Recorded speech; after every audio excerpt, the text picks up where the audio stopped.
C'est dans une atmosphère de joie que ces enfants s'adonnent à des activités récréatives. Nous sommes dans un centre aéré chrétien, un lieu d'accueil propice à l'épanouissement de tout petit pendant les vacances scolaires. Nous avons eu en charge 250 enfants qui sont de la tranche d'âge de 3 à 16 ans. Et il faut dire que les activités sont autour d'abord de l'enseignement biblique, parce que nous sommes une école chrétienne. Ils font aussi l'apprentissage de l'anglais, comme dans notre programme de formation.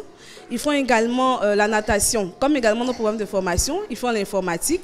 Ils font tout ce qui est activité sportive également. L'objectif, c'est de bien prendre soin des enfants. Donc, nous prenons en charge chaque parent selon ses besoins. Nous commençons d'abord par la création. Il faut qu'ils connaissent les 7 jours de la création. Voilà, ils doivent le connaître par cœur à la sortie du centre aéré. Et après, nous parlons aussi de la vie de Noé, qui est l'obéissance. Un enfant doit être obéissant. Ils apprennent facilement, ils arrivent à s'adapter. Ils sont vraiment des choux, comme on le dit. Cours bibliques, basketball, football et cours de langue, autant d'activités qui guettent les enfants. On joue des jeux ici. Bon, on mange bien aussi. On apprend à connaître Dieu. Le centre aéré, c'est super. Je vous dis, venez dans ce centre aéré. Il y a beaucoup d'activités. On ne reste pas les bras croisés quand on vient en classe. On commence par les activités bibliques et après, on termine avec les activités sportives. Quelquefois, nous faisons des sorties avec tous nos amis. Le centre attire bien de parents d'élèves désireux d'offrir à leurs enfants des vacances saines et agréables. J'étais de passage, je cherchais un centre aéré. Et si je tombais sur ce centre aéré là, les centres aérés sont très importants parce qu'aujourd'hui ce sont les vacances. L'école, on dit, entre griffes, l'école est fermée, donc on cherche un moyen d'occuper les enfants. Voilà, pour les distraire jusqu'à ce que la rentrée prochaine arrive. Ça nous soulage et puis eux-mêmes, ça leur fait du bien, ne pas être cloîtrés encore à la maison. Voilà, pour se divertir et puis connaître d'autres enfants. Dans cet autre centre aéré, plusieurs activités sont proposées. Peinture, bricolage, arts martiaux. Le matin, dès que les enfants arrivent, ils veulent bien prendre de l'air, jouer à l'extérieur, donc dans le bac à sable, sur les toboggans, on joue un peu jusqu'à 10 h. Ensuite, on rentre parce qu'on fait de la lecture. À partir de 3 mois, nous faisons de la lecture avec tous les enfants. Donc, nous faisons de la lecture, de l'écriture pour ceux qui savent écrire, du gribouillage. Nous racontons des histoires, en tout cas jusqu'à midi 30.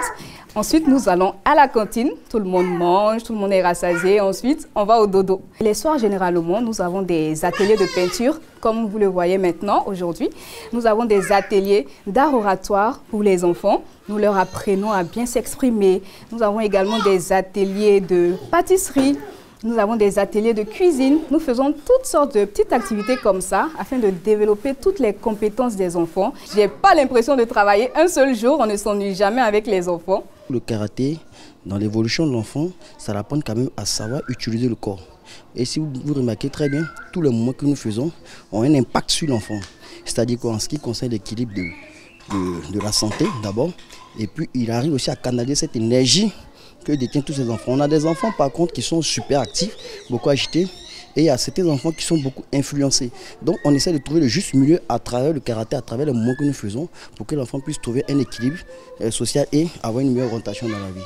Des activités que les enfants apprécient particulièrement. J'aime faire du karaté, après j'aime dessiner, j'aime jouer et j'aime jouer dehors. Je viens de faire un atelier de peinture.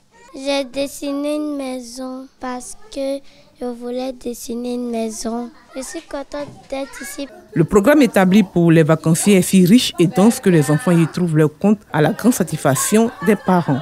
Il est là pour se dégourdir pendant les vacances parce qu'on est venu en vacances et il n'y a pas grand-chose à faire à la maison. On est venu voir un peu pour voir un peu ce qu'il propose et on trouve que le cadre est plutôt propice au développement des enfants. Ces centres aérés sont des espaces de fraternité et de sociabilité où le vivre ensemble est prôné.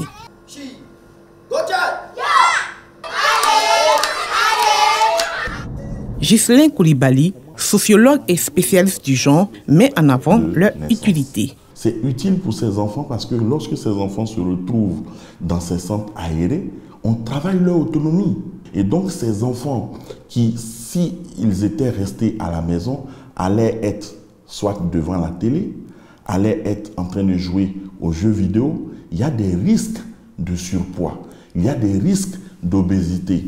Donc ces enfants-là échappent à ce risque d'obésité, de surpoids, en étant dans des centres aérés, parce que là-bas, ils peuvent gambader, là-bas, ils peuvent courir, et ça leur permet justement d'échapper à ce surpoids. Deuxième chose, ils vont à la découverte de nouveaux amis. Et là-bas, ce qu'on privilégie, c'est le partage. Ce qu'on privilégie, c'est le vivre ensemble. Ce qu'on privilégie, ce sont des activités ludiques, donc sportives, où on met l'accent sur le collectif. Ce n'est plus l'individu, mais ça devient le collectif, le groupe. Le centre aéré va faciliter l'intégration de ces enfants dans leur communauté, et c'est très important. Les parents gagneraient justement à simplement s'assurer que ces centres aérés sont tenus par des professionnels, des moniteurs qualifiés qui pourront proposer des jeux adaptés à l'âge de l'enfant. Que de bienfaits enregistrés dans ces centres au profit des enfants. Les activités menées contribuent à leur développement personnel et social, laissant aux vacanciers des souvenirs inoubliables. Cependant, des situations déplorables peuvent parfois survenir au cours du séjour. Toutefois, il est bon de reconnaître que là où des enfants se retrouvent de divers horizons, ils viennent de plusieurs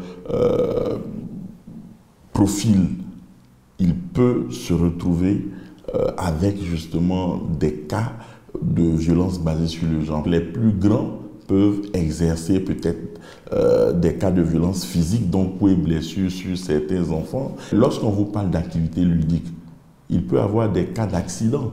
Donc on peut jouer au ballon et puis se fracturer un genou, ça peut être une luxation.